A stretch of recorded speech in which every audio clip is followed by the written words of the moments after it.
I don't know if you can see this or not. I hope so. These trees that are all dead.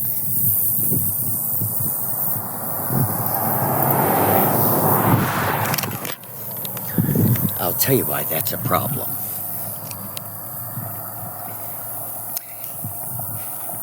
Trees sweat water. They poop water vapor. They breathe out droplets of rain. But if there's no foliage, if there's no green foliage, then it lowers the relative humidity in the air. It makes it drier. If that happens too many places, we're going to have a big problem. And people are not paying attention to this truth. It looks like swatches of trees are now gone. So, the interesting thing about that, though, is this.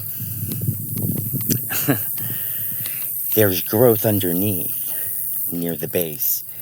There's new life, which means that the roots were never damaged. So the limbs were attacked by, I believe, the same wave that is part of remote neural monitoring, or cell phone service, or whatever you want to call it. I think that's what this is. Because if there aren't any bugs that killed it, then it must have been something from outside. The only thing that's outside in a tree's environment or climate is air. That's all that it is. That's all they touch for forever. If they're in the sky. If they're down at the roots, it's from the soil and mineral world they come from. These leaves that change colors and show a beautiful dance of season change and speak of change, and it's constant in our universe. So, this, I think, would be for a narrative to tell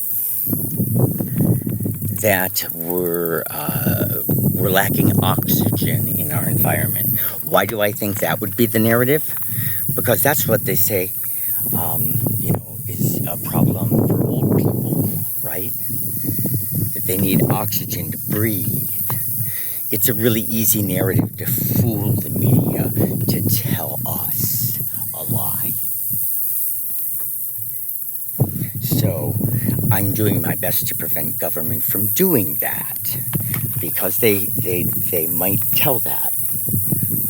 We get 80% of our oxygen from phytoplankton in our oceans.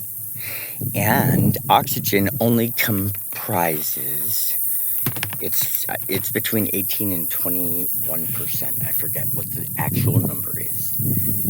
But that's the amount of oxygen that's in our air. Because there's nitrogen, helium, and all sorts of other gases too. That makes up what we breathe. All of it. Too much of this, too little of that. We're messing with something that's been tried and true and proven for thousands of years. Hundreds of thousands. 1 million. 2, 3, 5. We're just here for this small amount of time. But we're doing a lot of damage before we extinguish ourselves. And that's not a conspiracy theory, because the proof is in the statistics from World Health Organization. They just are. It can't be anything else. So,